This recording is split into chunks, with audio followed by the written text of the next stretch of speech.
I very rarely talk about politics because I hate politics. I don't even vote because I think all politicians are greedy, crooked narcissists that only care about one thing: themselves. They say whatever will get them elected and then do whatever is best for themselves, their bank accounts, and their party. They don't give a shit about their constituents, let alone the American citizens in general. If I do talk about a particular politician, it's almost always from a human condition point of view or something completely retarded they've said or done, not the politics per se. However, I have received numerous questions in the comments on my videos, as well as in private messages from people asking the same questions over and over. Why are liberals embracing socialism and Muslims? Why are recent wins in the elections shifting in that direction? And why has the Democratic Party taken socialism and Muslims under its wing? As much as I have been avoiding this, I feel it's time to respond and put it to rest. So, this one's going to be more serious. And for the purposes of this discussion, Muslim and Islam are interchangeable and one and the same. Let me start out by saying the bottom line is that liberals aren't embracing socialism as much as they are rejecting the status quo. And what exactly is the status quo? Well, it's comprised of two things. One, Republicans, aka conservatives, which liberals hate with a passion more than ever in history. Two, Democrats that have been stringing liberals along for decades with no legitimate relief in sight, much like the black community. Nevertheless, it's still their party of choice, if for no other reason than their absolute despise for Republicans. The problem with liberals is that they spend more energy pissing and moaning than trying to make a better life for themselves. They prefer everything handed to them. This is why they hate the rich and successful that have worked hard to achieve success and wealth. They conveniently focus exclusively on the wealth narrative because the hard work aspect isn't even part of the equation for them. This is where socialism comes to the rescue. Socialism promises a better life, a fix for all their problems and woes, without them having to do anything except sit back and accept what socialism will offer. So they think. But it's far more complicated than this. And this is also where Islam comes into play. Islam is a manifesto for world domination masquerading as a religion. Muslims have been leaving their Islamic lands and fanning out across the globe for decades, infiltrating societies and slowly creeping into governments. But let's just focus on the US. Islam hates Christianity and Western culture. It hates capitalism. It hates the US and everything it stands for. When they say, oh, that's not true, we're a religion of tolerance and peace, they're fucking lying, plain and simple. They lie at all costs to further their mission. So, what better way to destroy the US than to Trojan horse it from within? Muslims have figured out how to harness the pathetic and mentally ill mindsets of the American liberal. Step one, a well orchestrated propaganda campaign of Christianity, patriotism, and capitalism bad. Islam, diversity, and socialism good. This has been going on for years now. And just like the parent that constantly belittles a child regarding what a worthless loser they are, which in turn instills a self-fulfilling prophecy of them actually becoming a loser, Muslims have done the same with liberals regarding their outlook on their own country. But what's the tie to Democrats? Here's how that works. The Democratic Party has now sold its soul to the evil of the Muslim agenda, simply out of their hatred for Trump and the Republican Party, and the self-preservation of their own party as well. It's a twofold partnership.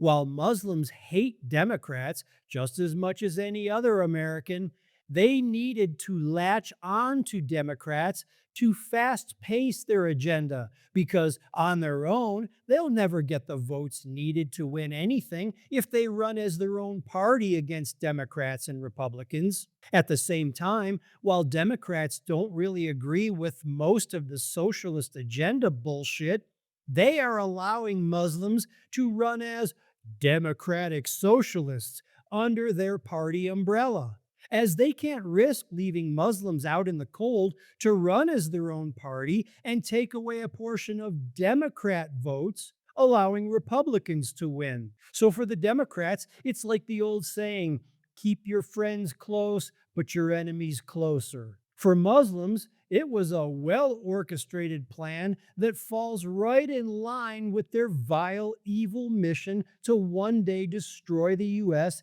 and make it a Muslim nation. So, what does all of this mean going forward? Well, the groundwork has been well laid. Liberals have been convinced that the US system isn't working for them anymore. They look at home ownership, college tuition debt, healthcare, rent, groceries, childcare, transportation, everyday expenses, and have been convinced that they can't make ends meet, get ahead, or prosper. They've been inundated with the lie that middle class life no longer exists and that it's only the rich capitalists that get to enjoy the good life. Pay no attention to the middle class conservative half of the population that seems to be managing just fine despite the normal ups, downs, and struggles that every generation has ever had to deal with. Ups and downs that have and always will exist regardless of what party is in power. The difference between the conservatives and their liberal counterparts is that conservatives are willing to work much harder and do whatever it takes to make a better life for themselves, despite any struggles they may be experiencing. While the liberals sit around feeling sorry for themselves, waiting for the good life to be handed to them, which is exactly what democratic socialists are promising.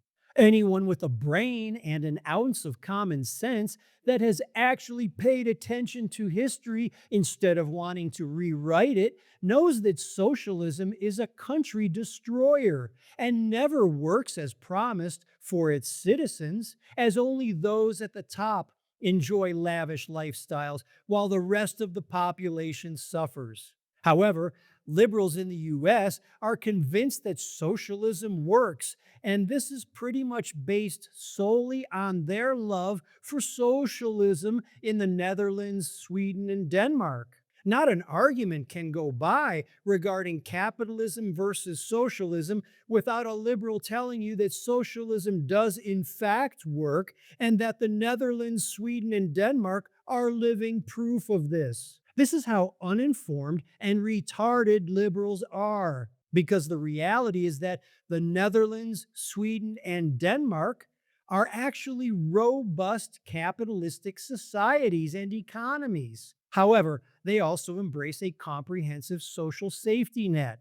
But they are far from socialist nations or economies. It's a very in depth topic regarding how this compares to the US, but I'll summarize it by saying that life in the Netherlands, Sweden, and Denmark is generally known for providing high living standards without abandoning capitalism. Therefore, they refer to this model as social democracy. US liberals, however, confuse the term social democracy with democratic socialist. What's going on in the Netherlands, Sweden, and Denmark is in no way what Muslim democratic socialists have in mind. While it's mainly capitalism that makes life in the Netherlands, Sweden, and Denmark desirable, democratic socialists want to do away with capitalism. They have convinced liberals that capitalism is the cause of all their hardships and socialism is the fix. This couldn't be farther from the truth. Liberals are so fucking stupid. If you want to end up like China, Cuba, Vietnam, Laos, North Korea, and Venezuela, authoritarian regimes and dictatorships then socialism is definitely the ticket to that shit show. Everyone suffers while the elite flourish. Now, do I actually think that this will come to pass in the US as a whole? For the immediate future? No. For the long term? I can't say. While Muslim democratic socialists are convincing the younger crowd that socialism is the nation's messiah in an attempt to destroy the US Constitution and its legal framework and checks and balances heavily restrict any drastic swing towards socialism. But that's not to say it can't happen. I mean, who would have ever thought that the US government would lock down the nation, destroy lives and businesses, and control every aspect of our lives for the better part of 2 years over a really bad cold? That may have just been the litmus test for what's to come. In the meantime, I will say this. By being sucked into the lies championed by Muslim democratic socialists, these atomic douchebag liberals suffering from compound retardation that have been whining, "No kings," may be the very group who eventually crowns one without even realizing it.